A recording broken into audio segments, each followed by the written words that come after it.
It's that time again. Time to unearth and dust off an old game from our nostalgia collection. This episode's nostalgia review comes from a game that I played to death when I was a kid. Yes, I'm old enough to say that 21 years ago, I was playing Rollergames.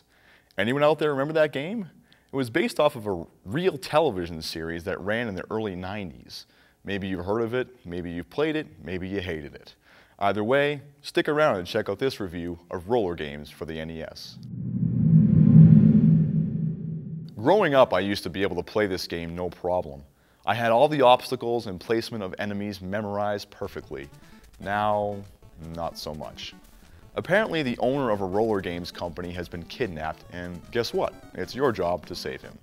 So you pick a team, and the game begins. We'll go with the T-Birds. Why not? Who's that? Larry King? Are you serious? Of course, the first team I pick has a 400-pound dude. And this guy is gonna roller skate? So the game is basically a Double Dragon on roller skates. You skate through the streets as a faceless character, punching faceless bad guys as they appear out of thin air, literally. Right off the bat, you can thank the developers because at least they give you a decent-sized health bar, because man, are you going to need it.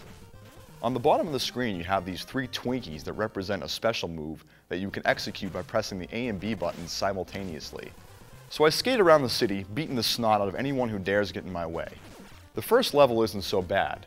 There's a few outlandish jumps that you have to pull off, but nothing too crazy. So the next level, well, it's pretty much the same thing, only this time there's guys that are chucking grenades.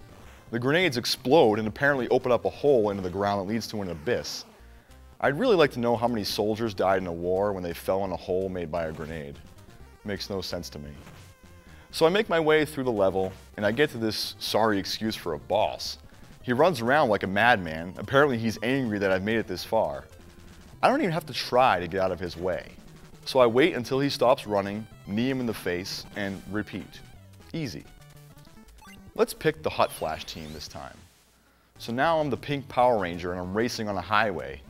The problem with this level is that you're being forced to move. Even if I take my hands off the controller, the screen pushes me along, so I'm forced to keep up. You skate around hurdles, obstacles, oh, and be sure to avoid the flamethrowers installed by the DPW. So I skate and jump until my legs are about to fall off. Then I finally reach what this game considers another boss. Now one would think that a giant Apache helicopter trying to drop bombs on you would be pretty freaking scary. But no, not at all. Because apparently the pilot of this copter is blind. Blind, dumb, stupid, clueless, you name it. Again, I don't even have to try to stay out of his way. As long as I stay at the bottom of the screen, I only have to hop every few seconds to avoid a missile. Then the guy just takes off. Maybe he had to take a dump?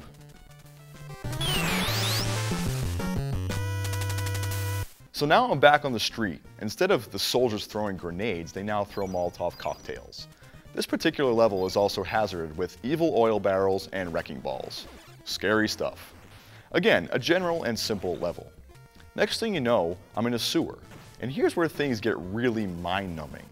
You have the precise jumps that infest every bad NES game as usual. But then, my most favorite hazard of all, water. You've got your angry, lethal waterfalls. You have the water that you fall into constantly that immediately drowns you. Why is water so deadly in video games? Let me take a quick detour and ask, why is it that in an amazing game like Red Dead Redemption, that I'm able to slow down time in order to precisely shoot my gun, but I can't swim?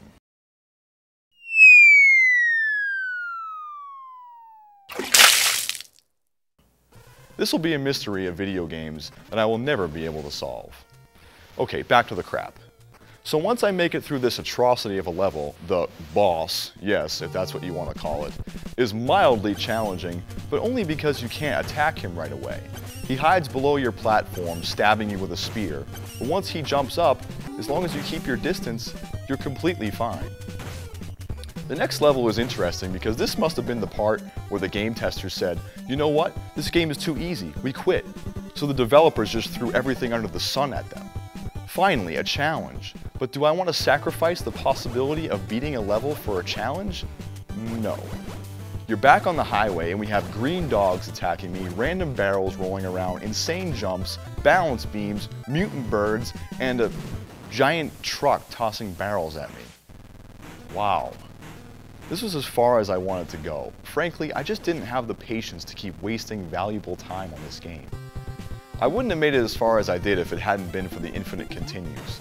So that's really the greatest part of this game. I'm not going to go nuts comparing roller games to games today. It's fun and entertaining for a short period of time. And for that, I'll give it a 6 out of 10.